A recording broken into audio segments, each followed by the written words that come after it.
దాంతో ఆహారంతో ఉండేదాన్ని. ఏమో నీళ్ళు ఆహారం లేదు. అలాగా గుడిలోనే 3 హాస్పిటల్ తిప్పారు, అయినా తగ్గలేదు.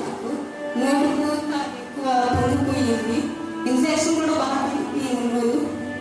అలాగా సీరియస్ అయిపోయేసరికి నెల్లూరు హాస్పిటల్లో చేయించారు. అక్కడ సీరియస్ అయిపోయేసరికి వాళ్ళు నాకు ట్రీట్మెంట్ కూడా ఇవ్వలేదు, అడ్మిట్ కూడా చేసుకోలేదు. వాళ్ళు మొత్తం సెలవుతో అట్లాగే వెళ్ళిపోయారు. అలాగా మా వాళ్ళందరూ భయపడిపోయారు.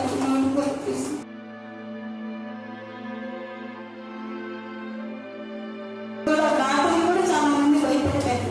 వచ్చి చూసిపోయేవాళ్ళు, నా ట్రీట్మెంట్ చేసేవాళ్ళు అందరూ వచ్చేవారు కాదు. అలాగా నాకు శనివారం నైట్ సీరియస్గా అయిపోయింది. ఇంటికి తీసుకెళ్ళండి అమ్మాయిని, ఇంటికి తీసుకెళ్ళాలి. అమ్మాయికి అన్ని చెరాకులు అయిపోయాయి. ఆదివారం రోజు మేము ఊళ్ళో రాము, సోమవారం మటుకు తీసుకెళ్ళాలని చెప్పారు. మళ్ళీ మా ఆయన అంటే మా హస్బెండ్ ఇంటికి తీసుకెళ్తే అమ్మాయి ఆహారం కూడా తినడం లేదు సార్, తీసుకెళ్ళినా ఏమిటో లేదు సార్, ఎక్కడన్నా ఉంటే ఏదో ఒకటి బాగు చేస్తారని చెప్పారు.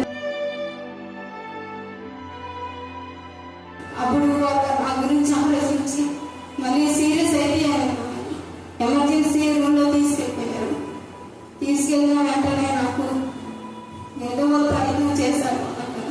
ముందుగా అలాగా చేశారు. ఏదో వాంతులు, నోటుకుండా బ్లడ్, మొక్కల్లో బ్లడ్, అంతా బ్లడ్డే నాకు వచ్చింది. ఈ స్థితిలో నేను చనిపోతున్నాను బాధ ఎక్కువ అయిపోయింది. నాకు మనసులో ప్రార్థించుకుంటూ